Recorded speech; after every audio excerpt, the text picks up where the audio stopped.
Doctor Arpana Rawat YouTube channel पर आप सभी का एक बार फिर से स्वागत है। आज का यह वीडियो कक्षा 10 के लिए है और आज के इस वीडियो में है आपके लिए नेताजी का चश्मा पाठ के प्रश्नों के उत्तर और साथ ही पाठ में जो भाषा अभ्यास के प्रश्न हैं उसके उत्तर भी हैं। पहला प्रश्न है, सेनानी न होते हुए भी चश्मे वाले को लोग कैप्टन क्यों कहते थे? इसका उत्तर है, सेनानी न होते हुए भी चश्मे वाले को लोग कैप्टन कहते थे क्योंकि उसके मन में देशभक्ति की भावना कूट कूट कर भरी थी। वह स्वतंत्रता आंदोलन में भाग लेने वाले सेनानियों का सम्मान करता था। कस्बे के चौराहे पर नेताजी की बिना चश्मे वाली मूर्ति लगी थी। चश्मे वाला उस मूर्ति पर चश्मा पहनाया करता था क्योंकि उसे नेताजी की बिना चश्मे की मूर्ति को देखकर दुख होता था। उसकी देशभक्ति और नेताजी के प्रति सम्मान की भावना को देखकर लोग उसे कैप्टन कहते थे। प्रश्न 2 है, हालदार साहब ने ड्राइवर को पहले चौराहे पर गाड़ी रोकने के लिए मना किया था, लेकिन बाद में तुरंत रोकने को कहा। इस आधार पर हमने 3 प्रश्न करने हैं। इनमें से पहला प्रश्न है, हालदार साहब पहले मायूस क्यों हो गए थे? इसका उत्तर है, कस्बे में लगे नेताजी की बिना चश्मे वाली मूर्ति पर कैप्टन चश्मे वाला चश्मा लगाया करता था। कैप्टन की मृत्यु के बाद कोई नहीं था जो नेताजी की मूर्ति पर चश्मा लगाता। हालदार साहब को नेताजी की मूर्ति पर अलग अलग चश्मे देखने की आदत हो गई थी। कुछ समय से मूर्ति पर चश्मा न होने से हालदार साहब मायूस हो गए थे। इसमें प्रश्न ख है, मूर्ति पर सरकंडे का चश्मा क्या उम्मीद जगाता है? इसका उत्तर है, मूर्ति पर सरकंडे के चश्मे से यह पता चलता है कि लोगों में देशभक्ति की भावना पूर्ण रूप से समाप्त नहीं हुई है। बच्चों ने कैप्टन चश्मे वाले से प्रेरणा ली और खेल खेल में सरकंडे से बना चश्मा मूर्ति पर लगा दिया। इससे स्पष्ट होता है कि बच्चों में भी देशभक्ति की भावना विद्यमान है। प्रश्न ग है, हालदार साहब इतनी सी बात पर भावुक क्यों हो उठे? इसका उत्तर है, कैप्टन की मृत्यु के बाद नेताजी की मूर्ति पर चश्मा नहीं रहता था। हालदार साहब को आशा नहीं थी कि कोई नेताजी की मूर्ति पर चश्मा लगाएगा। मूर्ति पर सरकंडे का चश्मा देखकर वे प्रसन्नता से भावुक हो उठे। उन्हें विश्वास हो गया कि देश की भावी पीढ़ी में भी देशभक्ति की भावना है और इसलिए वे भावुक हो उठे। प्रश्न 3 है, आशय स्पष्ट कीजिए। पंक्तियां हैं, बार बार सोचते क्या होगा उस कौम का जो अपने देश की खातिर घर, गृहस्थी, जवानी, जिंदगी सब कुछ होम देने वालों पर भी हंसती है और अपने लिए बिकने के मौके ढूंढती है। इसका आशय स्पष्ट करना है तो इसका उत्तर है, हालदार साहब सोच रहे थे कि देश को स्वतंत्र कराने के लिए कितने ही वीरों ने अपना सब कुछ अर्पण कर दिया। साथ ही देश में ऐसे लोग भी हैं जो देशभक्तों का सम्मान करने की अपेक्षा उनका मजाक उड़ाते हैं।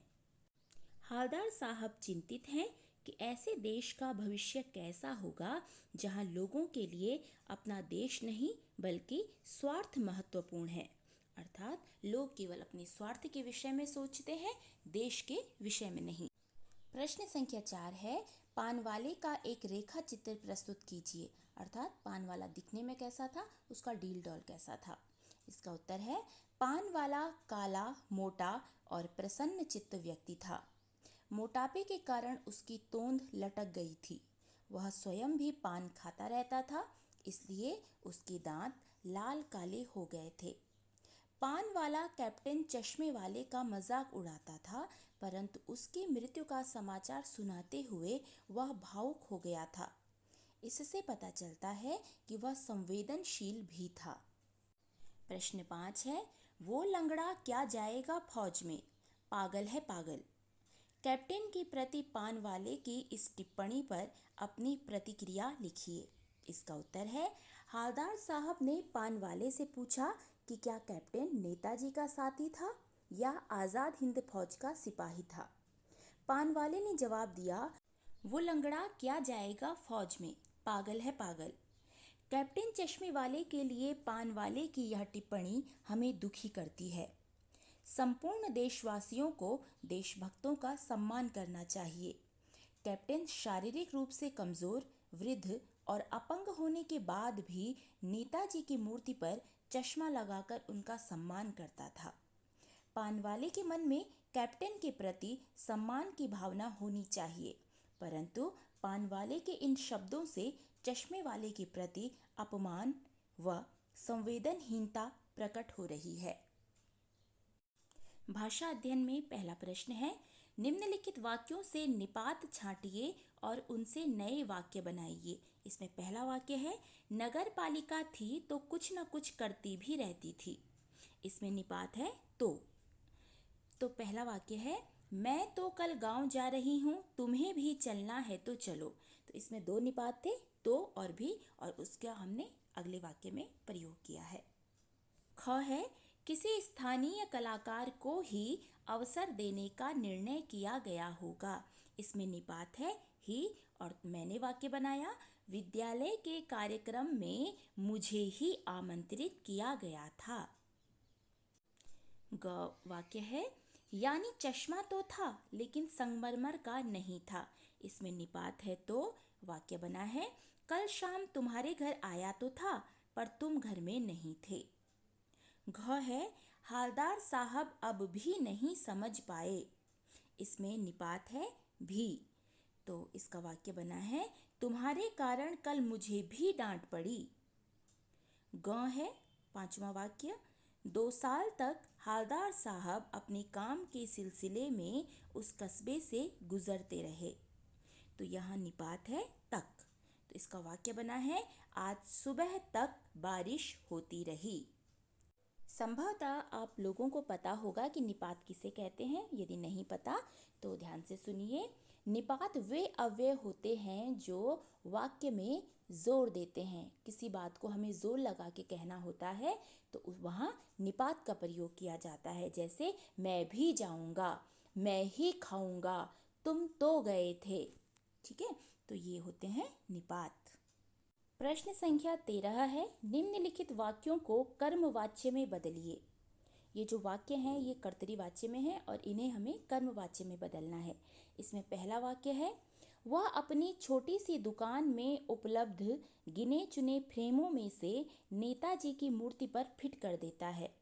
इसे जब हमने कर्मवाच्य में बदला तो हमने कर दिया वह के लिए उसके द्वारा अपनी छोटी सी दुकान में उपलब्ध गिने चुने फ्रेमों में से नेताजी की मूर्ति पर फिट कर दिया जाता है। वाक्य ख है, पान वाला नया पान खा रहा था। इसको जब कर्मवाच्य में बदलेंगे तो लिखेंगे, पान वाले के द्वारा नया पान खाया जा रहा था। वाक्य ग है, पान वाले ने साफ बता दिया था। जब इसे कर्मवाच्य में बदलेंगे तो लिखेंगे, पान वाले के द्वारा साफ बता दिया गया था। वाक्य घ है, ड्राइवर ने जोर से ब्रेक मारे। कर्मवाच्य में जब हम बदलेंगे तो वाक्य बनेगा, ड्राइवर के द्वारा जोर से ब्रेक मारे गए। पांचवा वाक्य है ग, नेताजी ने देश के लिए अपना सब कुछ त्याग दिया। इसको कर्मवाच्य में बदलेंगे तो लिखेंगे, नेताजी के द्वारा देश के लिए अपना सब कुछ त्याग दिया गया। च है और आखिरी, हालदार साहब ने चश्मे वाले की देशभक्ति का सम्मान किया। इसको जब हम कर्मवाच्य में बदलेंगे तो लिखेंगे, हालदार साहब के द्वारा चश्मे वाले की देशभक्ति का सम्मान किया गया। भाषा अभ्यास का अंतिम प्रश्न है, नीचे लिखे वाक्यों को भाववाच्य में बदलिए। जैसे अब चलते हैं को भाववाच्य में बदलेंगे तो लिखेंगे, अब चला जाए। तो पहला वाक्य है, माँ बैठ नहीं सकती। इसको जब हम भाववाच्य में बदलेंगे तो लिखेंगे, माँ के द्वारा बैठा नहीं जा सकता। ख वाक्य है, मैं देख नहीं सकती। भाववाच्य में बदलेंगे तो लिखेंगे, मेरे द्वारा देखा नहीं जा सकता। ग है, चलो अब सोते हैं। भाववाच्य में बदलेंगे तो लिखेंगे, चलो अब सोया जाए। घ है, माँ रो भी नहीं सकती। भाववाच्य में जब हम बदलेंगे तो लिखेंगे माँ के द्वारा रोया भी नहीं जा सकता। तो ये थे नेताजी का चश्मा पाठ के प्रश्नों के उत्तर। यदि आपका पाठ से संबंधित कोई सुझाव, कोई प्रश्न हो तो आप मुझे कमेंट में लिख सकते हैं।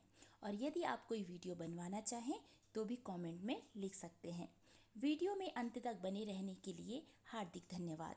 मिलते हैं फिर अगले वीडियो में।